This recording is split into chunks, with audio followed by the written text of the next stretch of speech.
কলকাতার আনন্দবাজার পত্রিকা 2018 সালের 15ই এপ্রিল একটা রিপোর্ট করেছে বাংলাদেশের পহেলা বৈশাখ উৎসব নিয়ে।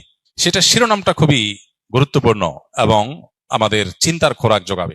দেশীয় সংস্কৃতি হিসাবে পহেলা বৈশাখ উদযাপনের শরীরী দৃষ্টিকোণ ব্যাখ্যা করবেন প্লিজ।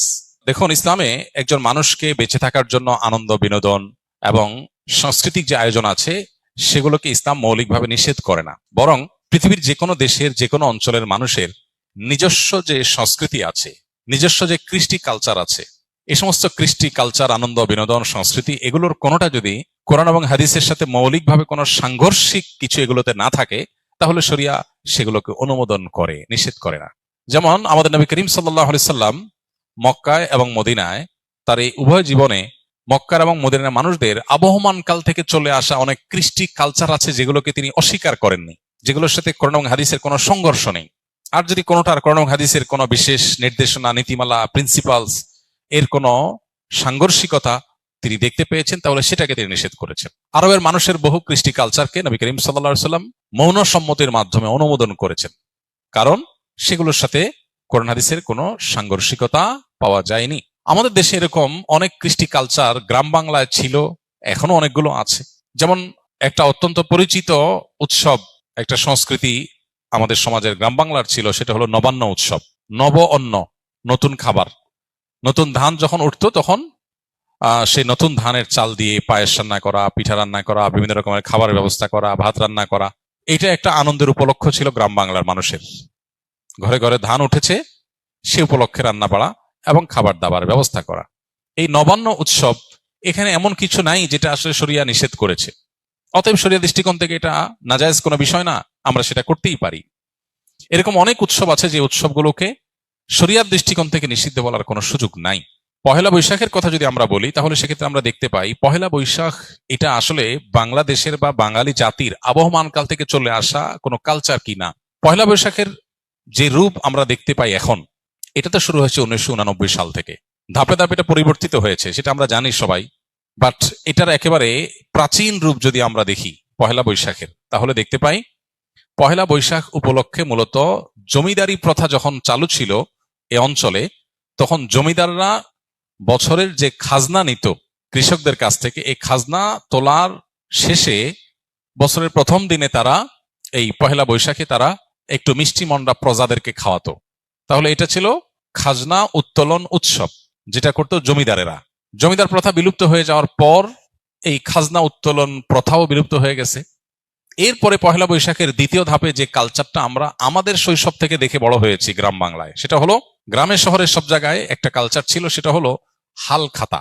সারা বছর যত রকমের ব্যবসা বাণিজ্য হতো, বিশেষ করে মুদি, মালামাল, অন্যান্য যে সমস্ত সব রকমের ব্যবসা বাণিজ্যই যেগুলো চলমান ছিল, দোকানদারেরা তাদের সারা বছরের যে লেনদেন হতো, বাকিতে যে লেনদেন হতো, এই সব পাওনাদারদেরকে চিঠি দিত চৈত্র মাসে যে পহেলা বৈশাখ শুভ হাল খাতা, দোকানে আসবেন, দেনা পরিশোধ করবেন, যেহেতু দেনা পরিশোধ করছেন সেজন্য আপনাকে একটু মিষ্টিমুখ করানো হবে। এই হাল খাতার কালচার গ্রামে শহরে সব জায়গায় ব্যাপকভাবে আমাদের দেশে প্রতিষ্ঠিত ছিল। সারা বছরের দেনা পহেলা বৈশাখে এসে পরিষ্কার করে, ক্লিন করে, নতুন করে আবার খাতা খোলা হতো। এই জন্য এটার নাম ছিল হাল খাতা। এই হাল খাতা হলো পহেলা বৈশাখের দ্বিতীয় ধাপের সংস্কৃতি বাংলাদেশের মানুষের বা বাঙালির। এরপরে 1989 সালে মূলত ঢাকা ইউনিভার্সিটির চারুকলা ইনস্টিটিউট থেকে কিছু শিক্ষক শিক্ষার্থীদের উদ্যোগে সর্বপ্রথম পয়লা বৈশাখ উপলক্ষে যে শোভাযাত্রা বের করা হয়, সেই শোভাযাত্রার নাম ছিল কি আনন্দ শোভাযাত্রা। কিছুদিনের মধ্যেই সেটার নাম পরিবর্তন হয়ে গেল মঙ্গল শোভাযাত্রা। তারপরে আবার সেটা পরিবর্তিত হয়ে এখন বৈশাখী শোভাযাত্রা বা অন্য কোনো নাম পর্যন্ত হয়তো এসে ঠেকেছে।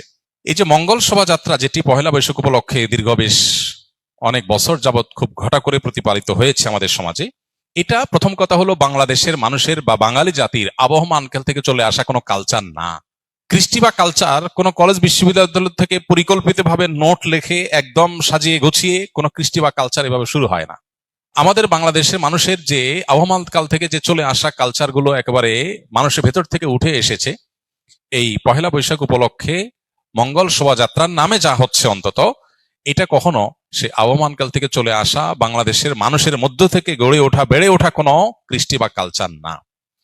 এটা হলো প্রথম কথা। দ্বিতীয় কথা হলো যে এই পহেলা বৈশাখের মঙ্গল শোভাযাত্রাকে ঘিরে যত আয়োজন হয়ে থাকে, বিশেষ করে মঙ্গল শোভাযাত্রা যে বিভিন্ন প্রাণীর মুখোশ এবং বিভিন্ন রকমের প্রাণীর ভাস্কর্য এটা নিয়ে যে র্যালি বের করা হয়ে থাকে, খুব সচেতন ভাবে আপনি লক্ষ্য করলে দেখতে পাবেন এখানে পেঁচা, ইঁদুর, হাঁস, ময়ূর এমন কিছু প্রাণীর মুখোশ সেখানে খুবই পরিকল্পিতভাবে ব্যবহার করা হয়, প্রদর্শন করা হয়, যেগুলো একটা বিশেষ ধর্মের মানুষের ধর্মীয় বিশ্বাসের সাথে সংশ্লিষ্ট, যেগুলোর অনেকগুলোই হিন্দুদের বিভিন্ন দেবতার বাহন হিসেবে হিন্দু ধর্মে এটি প্রতিষ্ঠিত।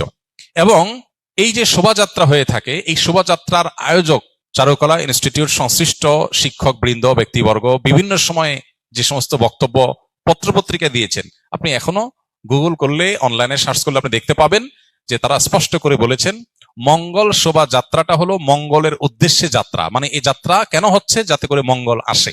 তো একজন ইমানদার তিনি মঙ্গল আসার জন্য দোয়া করবেন আল্লাহর কাছে, আর চেষ্টা করবেন, পরিশ্রম করবেন। প্রতিদিন প্রতি ওয়াক্ত নামাজে আল্লাহ আমাদেরকে মুয়াজ্জিনের মাধ্যমে ডাক দিচ্ছেন, হাইয়া আলাস সালাহ, হাইয়া আলাল ফালাহ, মঙ্গলের পথে আসো। প্রতিদিন 5 বার ডাকা হচ্ছে সালাতে আসার, আল্লাহর কাছ থেকে দোয়া করে প্রার্থনা করে মঙ্গল চাওয়ার নির্দেশ আমাদেরকে দেওয়া হচ্ছে। সেখানে এই বিশেষ প্রাণীর মুখোশ এটা ধারণ করার, র্যালিতে নিয়ে বের করার মধ্য দিয়ে মঙ্গল আসতে পারে বা মঙ্গল এভাবে আহ্বান করে মঙ্গল আনা যেতে পারে, এরকম বিশ্বাস করা ইমানের সাথে অসঙ্গতিপূর্ণ। এই বিষয়গুলোকে সামনে রাখলে স্পষ্ট হয় যে এটা আসলে মুসলমানদের উপর চাপিয়ে দেওয়া একটা সংস্কৃতি, যেটা মূলত অনেক ক্ষেত্রে হিন্দু ধর্মের মানুষদের সংস্কৃতি, সেটা মুসলমানদের উপরে চাপিয়ে দেওয়া হচ্ছে।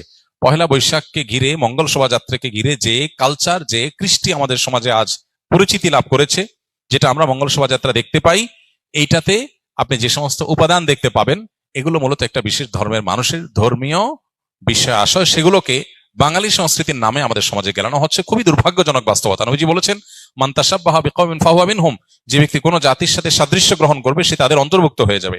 এ ব্যাপারে আমি লক্ষ্য করেছি বেশ কয়েক বছর আগে থেকে। গত পরশুদিনও আমি আবারও এ বিষয়ে অনলাইনে সার্চ করে দেখেছি। কলকাতার আনন্দবাজার পত্রিকা 2018 সালের 15ই এপ্রিল একটা রিপোর্ট করেছে বাংলাদেশের পহেলা বৈশাখ উৎসব নিয়ে।